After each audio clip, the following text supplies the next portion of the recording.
Waghodia GIDC ખાતે આવેલ industrial skill training institute ખાતે તાલીમ પૂર્ણ કરનાર તાલીમાર્થીઓને સર્ટિફિકેટ આપવાના ભાગરૂપે એક કાર્યક્રમનું આયોજન કરવામાં આવ્યું હતું। આ કાર્યક્રમમાં ઇન્સ્ટિટ્યૂટના પ્રિન્સિપાલ તેમજ નિવૃત્ત ડીવાયએસપી ભટ્ટ સાહેબ તેમજ વાઘોડિયા પોલીસ સ્ટેશનના પીઆઈ પૃથ્વીરાજસિંહ જાડેજા, વાઘોડિયા જીઆઈડીસીમાં ચાલતા જય કુબેર નામની એજન્સીના વિતુલ શાહ સાથે વાઘોડિયા જીઆઈડીસીની ઇન્ડસ્ટ્રીયલ વિસ્તારમાં આવેલ કેટલીક કંપનીઓના મેનેજમેન્ટ સ્ટાફે હાજરી આપી હતી।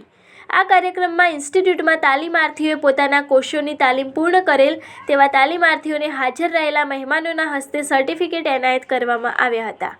આ કાર્યક્રમનો હેતુ એ હતો કે જે તાલીમાર્થી વિદ્યાર્થીઓ પોતાના પગભર કંપનીઓમાં રોજગારી મેળવી પરિવારને મદદરૂપ થવા માંગતા હોય તેવા કુશળ તાલીમાર્થીઓને તાલીમ આપવાની સાથે અનુભવના ભાગરૂપે મેનેજમેન્ટ દ્વારા સલાહ સૂચન આપી તાલીમાર્થીઓમાં જાગૃતતા લાવી લીધેલ તાલીમનું સર્ટિફિકેટ આપી તેઓને રોજગારી મળી રહે તે એવા પ્રયાસો પણ હાથ ધરવામાં આવ્યા હતા।